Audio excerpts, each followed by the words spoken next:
Desde la academia, tips para mejorar los emprendimientos. Aquí en IDEA, ideas para los emprendedores. Bueno, y tenemos también la presencia ya del ingeniero Diego Carrillo, quien es docente de la Universidad Uniandes. Muchísimas gracias, Diego, por estar aquí presente. Este segmento llega gracias al auspicio de la Universidad Regional Autónoma de los Andes, Uniandes y la Facultad de Dirección de Empresas. Así que, Diego, bienvenido pues al programa IDEA, tu historia empieza aquí. Sí, buenos días Diego, gracias por la invitación. Un saludo cordial a toda la comunidad que nos escucha a través de Radio EXA. Y bueno, aquí para solventar las dudas que tengan respecto a las finanzas personales para emprendedores.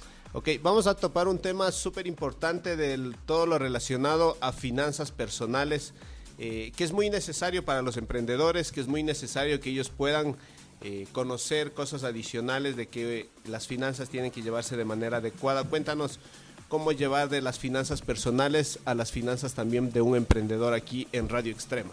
Sí, bueno, en realidad es un tema súper importante porque a veces el primer paso para poder emprender es la necesidad de capital y algunos emprendedores tienen que recurrir a fuentes de financiamiento para apalancarse, la mayoría recurren a eso, pero es súper importante también que el emprendedor tenga una correcta disciplina para poder ir ahorrando un poco de sus ingresos mensuales a fin de que con una proyección futura pueda tener este capital semilla que le permita emprender.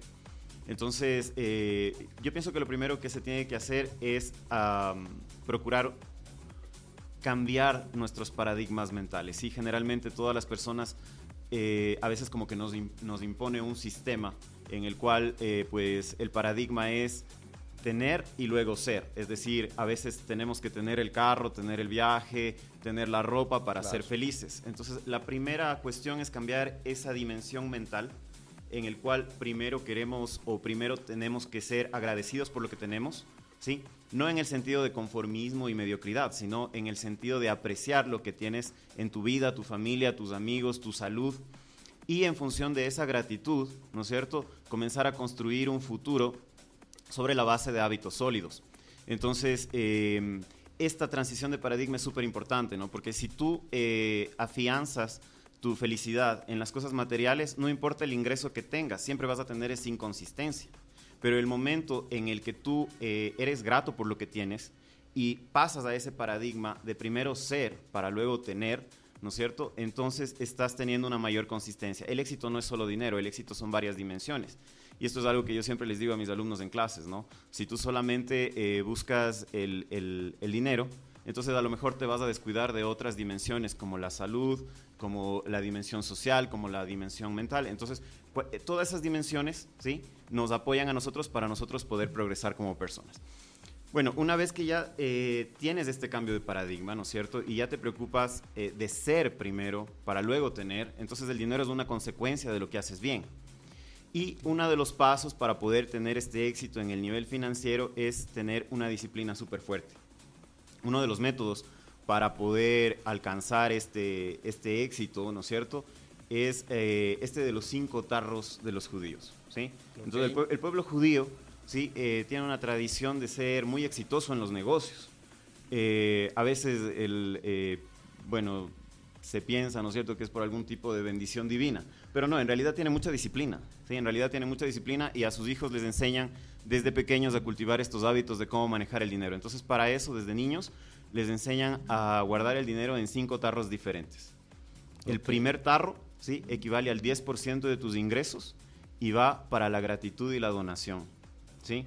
Ahí sí podríamos hablar de una raíz bíblica, tal vez del diezmo, ¿no es cierto?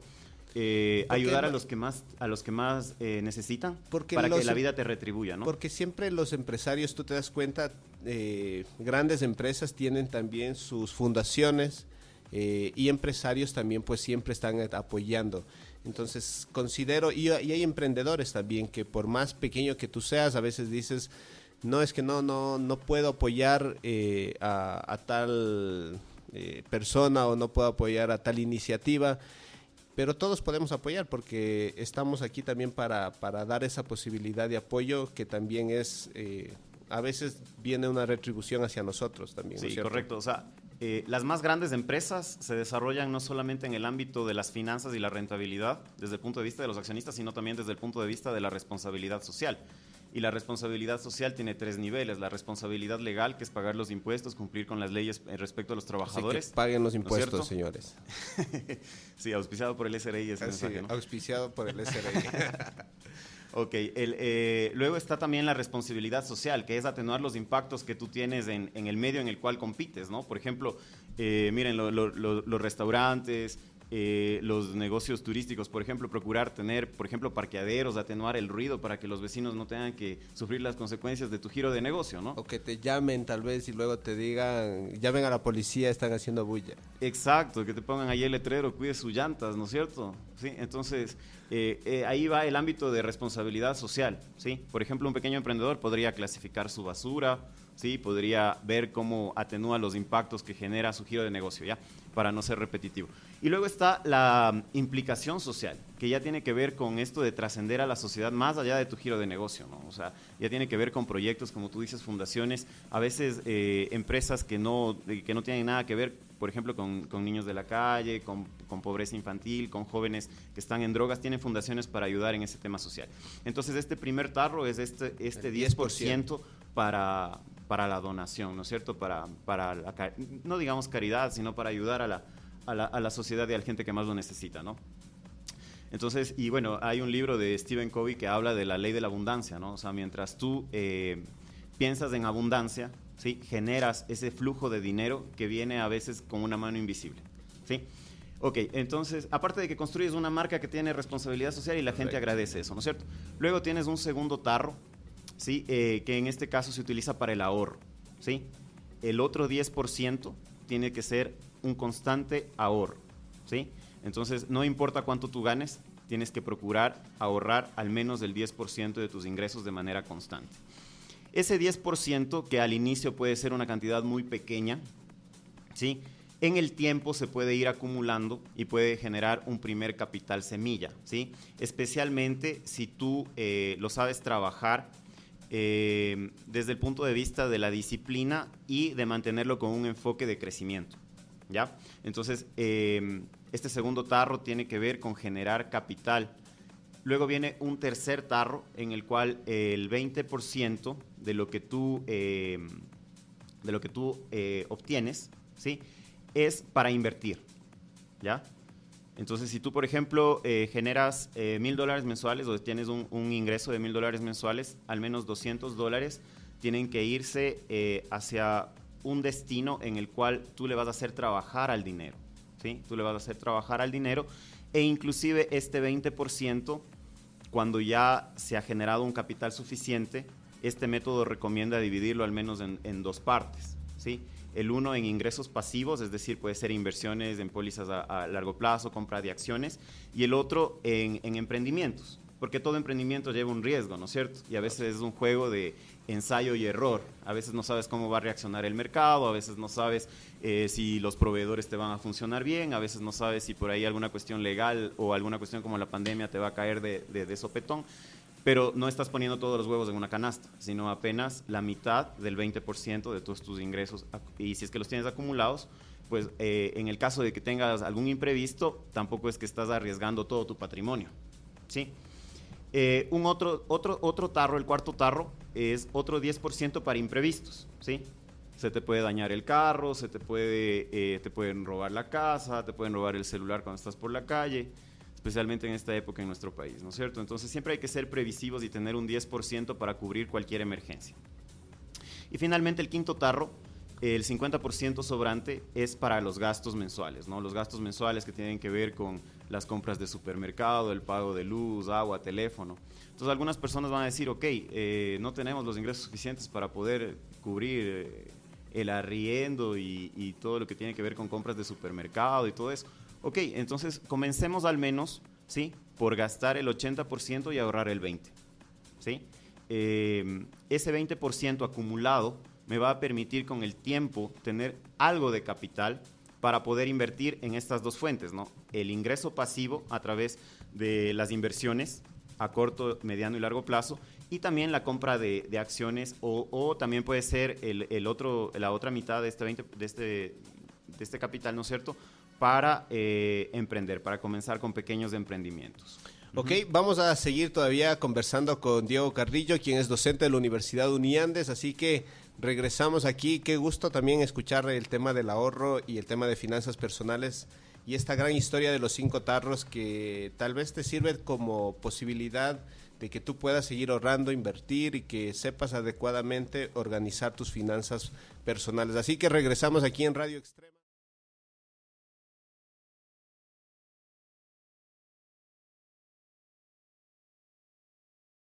Y empezamos a conocer también el tema del ahorro, que es necesario ahorrar de manera adecuada, ya que te ayuda a generar también un bienestar financiero, te ayuda a generar un bienestar dentro de tu familia, te ayuda a generar un bienestar personal también. Y conocemos, y bueno, y escuchamos la historia de los 5 tarros, de cómo organizar las finanzas de manera adecuada. Pero uno de los problemas que tiene la mayoría de emprendedores es que, como tú dijiste al inicio, Diego, siempre te haces un pequeño crédito para poder emprender. La mayoría de emprendedores nos ha pasado eso, los empresarios lo mismo. Para poder crecer necesitamos también arriesgar y buscamos esa posibilidad de tener un crédito. Pero muchos de los emprendedores a veces se complican de que no pueden cubrir sus créditos y ahí empieza el tema de morosidad, baja la calificación de riesgo aumenta el riesgo de esa persona para poder obtener más créditos todavía para que su empresa pueda crecer más. ¿Cómo lograr salir de las deudas que a veces son en bancos, a veces hasta buscan otros tipos de endeudamientos que lamentablemente les ahorcan totalmente a los emprendedores? ¿Cómo lograr salir de ese endeudamiento de los emprendedores? Bien, bueno, no solamente para emprendedores, sino en términos generales, para todas las personas, ¿no? A veces estamos sobreendeudados, especialmente en épocas de crisis. ¿Qué pasó el año anterior? Pues estuvimos confinados, a veces estuvimos con rebajas salariales o algunas personas estuvieron con pérdida de empleo. Entonces eso obviamente complicó tanto las finanzas personales como las finanzas empresariales, porque a la larga la economía es un ciclo integral, ¿no es cierto? Si las familias no tienen dinero, tarde o temprano las empresas van a sufrir las consecuencias de esa ausencia de liquidez en el mercado. Entonces, lo que ha pasado es que muchas veces hemos sacado, me incluyo, créditos, ¿no es cierto?, con tarjetas de crédito, con bancos, con cooperativas, y a veces ya sobrepasamos la capacidad de pago que tenemos, ¿no? Entonces, ¿qué es lo que sucede? Cuando estamos en ese escenario, ¿sí?, tenemos que identificar, primero, hacer un presupuesto, tanto de ingresos como de egresos, ¿ok? Una lista, todas las fuentes que aportan, que suman mes a mes en nuestra cuenta, y todas las cuentas de lo que sale, ¿no es cierto? Y a partir de esa comparación podemos identificar hasta qué nivel estamos endeudados, ¿no es cierto? Si el nivel de endeudamiento ya supera el 40% de nuestros ingresos, ya tenemos que comenzarnos a preocuparnos, ¿no es cierto? ¿Sí? O sea, si una persona gana 1,000 y tiene que pagar en créditos más de 400 al mes, ya se tiene que prender el semáforo en amarillo, ¿sí? Porque obviamente ya se le va haciendo complicado llegar a este paradigma de los 5 tarros, ¿no es cierto? ¿Sí? O sea que para generar un crédito lo importante es de tus ingresos que tú logras tener, tratar de endeudarte máximo el 40%. Sí, y los bancos saben eso, porque cuando tú vas, por ejemplo, a pedir un crédito hipotecario, ellos te verifican que tus ingresos, ¿no es cierto?, puedan cubrir la hipoteca y que no estés sobreendeudado por más allá del 40% de tus ingresos. Si no, no te van a dar el crédito hipotecario, por ejemplo. ¿Ya? Al menos los bancos más grandes, ¿no? Hay otras instituciones financieras por ahí que pueden ser un poco más flexibles. Pero entonces, ¿qué pasa cuando estoy sobreendeudado? Ok, luego de hacer este presupuesto, sí, yo tengo que comenzar a identificar primerito los gastos hormiga, ¿sí?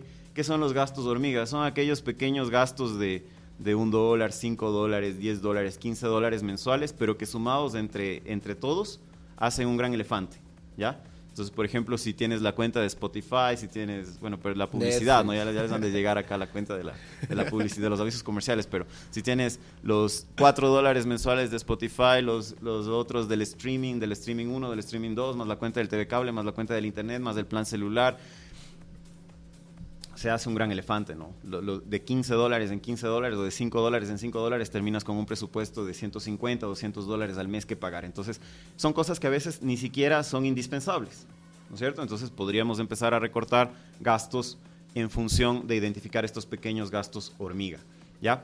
Y posteriormente a aquello, ¿no es cierto?, tenemos que aplicar el método avalancha. ¿Qué significa el método avalancha? Significa que organices tus deudas de menor a mayor y, si es posible, también identificando cuál es la que te está cobrando mayor interés, mayor tasa de interés, y comiences a pagar la mayor cuota posible a la deuda más pequeña con la mayor tasa de interés. De esa forma, el momento en el que tú cortas una deuda, puedes destinar mayor monto a la siguiente. Y de esa manera vas teniendo mayor cantidad de efectivo para poder cubrir en menor plazo las deudas, ¿no? ¿Sí? Obviamente también es importante la liquidez, entonces ya si es que estás demasiado asfixiado, hay que considerar la opción de refinanciar las deudas, ¿no? Pero que no está mal el tema de refinanciamiento. No está mal, no está mal, pero obviamente ya es perder espacio vital porque estás destinando años de tu vida a pagar una deuda, ¿no es cierto? Entonces, mientras más rápido terminas de pagar una deuda, es mejor. ¿Ya? Mientras menos deuda tengas, eres más dueño de tu vida y de tu patrimonio, ¿no es cierto? Correcto. Me parece que, Alex, tenemos una pregunta también. Sí, por acá nos están escribiendo ya a través del WhatsApp extremo, el 0999-008196, y nos preguntan, ¿cómo se diferencia un gasto innecesario de una inversión para mi emprendimiento? Bueno, la inversión necesariamente genera un retorno, ¿no? La inversión necesariamente genera una rentabilidad para la persona que está invirtiendo. Es decir, si yo pongo $1 en una cuenta, al menos tiene que generarme $1 un centavo, ¿sí? Entonces, en ese sentido, hablamos de inversión. Cuando, en cambio, nos causa salida de dinero de nuestras cuentas, estamos hablando de un pasivo, ¿no? Acá, por ejemplo, hay libros como los de Robert Kiyosaki, en Padre Rico, Padre Pobre, etcétera, esta serie de libros de este autor que es famoso para emprendedores, ¿no es cierto?, que hablan de que hay que tener bien claro, ¿sí?, si tu casa es un activo o un pasivo. Muchas personas piensan que cuando se compran una casa han incrementado su patrimonio, lo cual sería cierto siempre y cuando no exista deuda, pero el momento en el que estás adquiriendo la casa con una hipoteca, en realidad estás adquiriendo un pasivo, ¿no es cierto? El momento en el que una casa sería un activo es cuando nosotros la ponemos en algún uso que nos dé alguna rentabilidad. Sí, lo mismo pasa con el auto, ¿no? A veces pasa que cuando las personas adquieren su primer empleo, cuando las personas tienen su primer negocio, lo primero que hacen es correr a sacar el auto último modelo o a sacar el celular último modelo, financiándose a 18 meses, a 24 meses, del carro a 5 años, ¿no es cierto? Pues. Sale de la concesionaria y ya no tiene el mismo valor, ¿no es cierto? Y aparte tiene que pagar un valor altísimo en matrícula, y cuando le quiere vender, le vende descontado, perdiendo el 10-20% de lo que ha gastado. Eso sí lo compró de contado. Si lo compró financiado, olvídate, el carro le cuesta el doble, ¿no es cierto?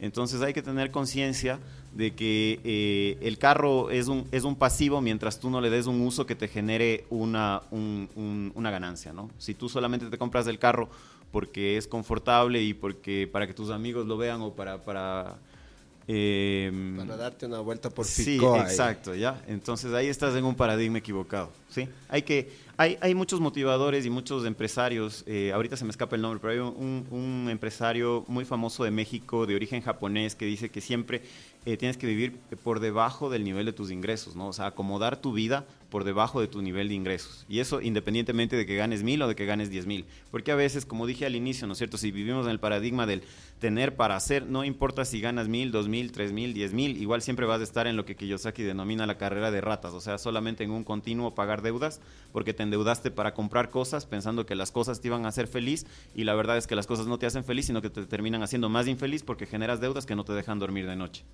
Y eso es lo que pasa en muchos emprendedores. Así que qué importante conocer estos aspectos relacionados al tema de finanzas personales, cómo salir de deudas, y obviamente ser bastante mesurado en el tema de endeudarse. Una cosa, Diego, endeudarse no está mal, ¿no? O sea, no quiero dejar el mensaje de que no hay que endeudarse jamás, porque el apalancamiento es bueno, o sea, inclusive hay criterios técnicos sobre el apalancamiento en proyectos y en emprendimiento, ¿no es cierto? O sea, lo que tienes que fijarte es que el proyecto tenga la tasa de rentabilidad suficiente como para que no se haga un problema pagar la cuota. O sea, si tú te endeudas en una institución financiera que te da un crédito al 12%, al 13%, y tu tasa de rentabilidad del proyecto es del 18%, del 20%, dale, o sea, ¿no es cierto? Ahí te estás apalancando, pero si en cambio tu tasa interna de retorno o tu tasa de pago del proyecto es del 14% y tú sacas del crédito al 15%, al 16% o peor, ¿no es cierto?, con el chulco, ahí nunca vas a salir de la deuda, vas a ser un esclavo del que te prestó plata. Perfecto, bueno, qué gusto poder conversar con Diego. Espero que no sea la última vez. Te vamos a seguir teniendo aquí en el programa para conocer todo lo relacionado a cosas que les ayuden a los emprendedores, a temas que les ayuden a crecer. Hoy conocemos un tema muy importante del tema de finanzas personales, de cómo salir del endeudamiento también. Así que muchísimas gracias, Diego, por estar aquí en Radio Extrema 92.5 y en tu programa Idea, tu historia empieza aquí. No, gracias a ustedes y gracias también a la Universidad Uniandes y a la Facultad de Dirección de Empresas.